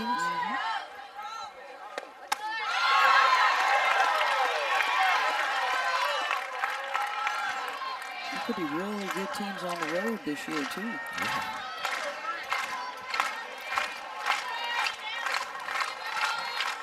It's always fun to play at home, but there's going to be some good teams coming into your backyard. Evans draws the walk. Big series on the West Coast gets underway tonight. Arizona State hosting UCLA. Could decide the Pac-12 regular season championship. Washington has still got an outside shot at it. It's going to be some home runs, although UCLA, they're pitching the biggest strength. ASU, the bats. Who wins it, Smitty? Come on, bats versus pitchers. That's what that series lines up to be. Another one to watch for. Can UCF be this year's JMU? They have a chance to host. If they finish strong, they will be playing for the American Championship this weekend at Wichita State. Cindy Ball Malone, awesome job with that program. Oh, she talked about it. She said, hey, I'm making a schedule so that we have the opportunity to host. Started in Clearwater, Smitty. At the Smitty Invitational. The St. Pete Clearwater Elite Invitational. The Smitty Ditty, that's what it was. The Smitty Ditty. Yeah, 16 great teams. Playing ball in February in Clearwater. Yes. Can't beat that.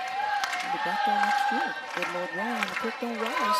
Florida State, UCLA, That was our highest rated regular season game of the year. Last night, almost matched it. We got terrific ratings again. Thanks so much to all the fans out there checking us out on a nightly basis. Ball gets a strikeout, 2 down. And the Sooners are an out away from a Big 12 title.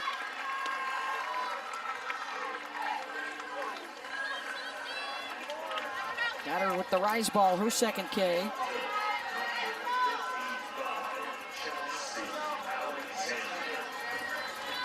Chelsea Alexander with 2 outs and Evans at first.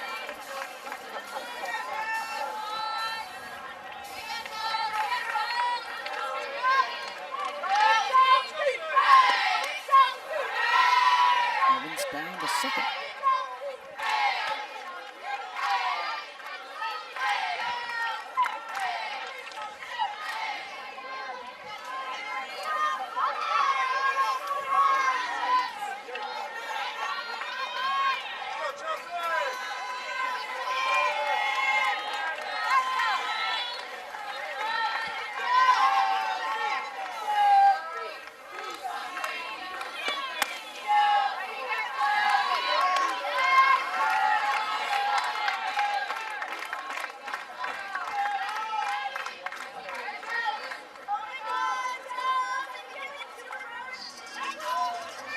It's a good example, too. Leadership. Kinsey Hansen taking the freshman. It's a 6-0 lead. You're pretty much got this game won, and yet she calls timeout to talk to the freshman, to calm her down. We've seen 2 pitches way out of the zone. Doesn't matter the score, you're still working.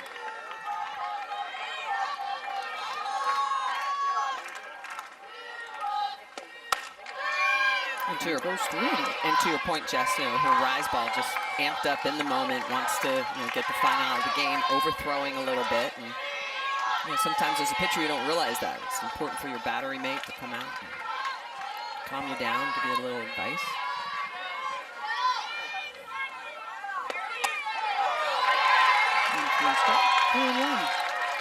Because Cody Pollard, all the recognition, how much we've seen her throughout the season, you forget she's a freshman. And this is the first series against Oklahoma State, first time in Bedlam, the emotion, the sold-out crowd, all of it.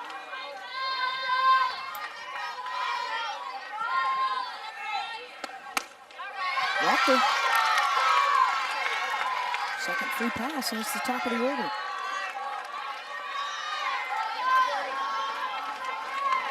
And the Cowgirls with 2 outs trying to get something cooking. Kind of how the beginning of this game went. We saw the first 2 innings. Cowgirls doing a nice job getting runners in scoring position, getting on base, unable to score the run. And it was quiet for innings 3, 4, 5, and 6.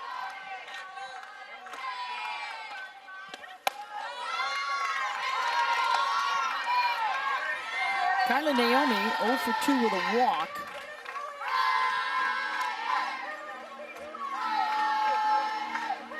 And Rocha wants to talk to the youngsters, some smiles.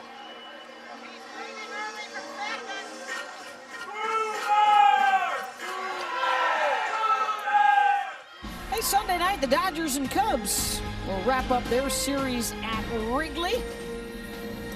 Our coverage begins at 6 Eastern with baseball tonight's Sunday Night Countdown, also available on ESPN Deportes and ESPN Radio. Owen's been calling some Cubs games this year. A lot of fun. What are those extra 2 innings like? More baseball.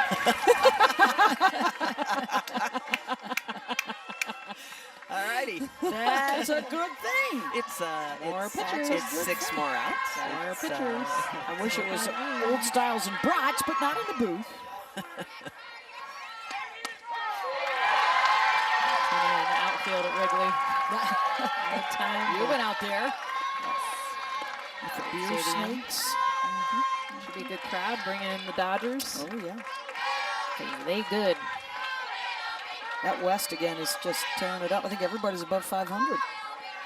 Here's the 1-1. In foul territory. Riley Boone's got it. And for the 10th year in a row, the Oklahoma Sooners are your Big 12 regular season champions.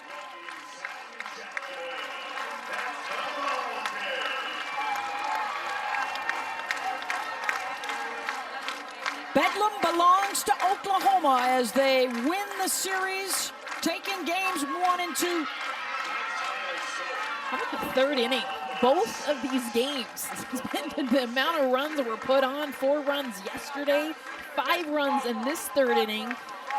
See the base runners that have gone on. The home run was the big hit yesterday. Today was Kinsey Hansen, that huge bases clearing double. Yeah, it's a second time through the lineup, and if you go back to the big innings, both yesterday and today, Oklahoma State had a chance to get out of each of those innings, and defensive miscues or mental errors really exacerbated the damage that the Sooners did, giving them 4 outs, putting up lots of runs on the board. Could we see Miranda Ellish in the circle tomorrow? A big question. Something to look forward to. Cowgirls still with plenty to play for as they try and secure a top 8 seed, and a win tomorrow would be huge for them. And try and end the drought here in Norman, which dates back to 1997. Congratulations to the Oklahoma Sooners. They improved to 47-1. And the top-ranked team in the country wins the Big 12. They join Virginia Tech out of the ACC, Arkansas out of the SEC. They've got a share of it. And here comes the hardware.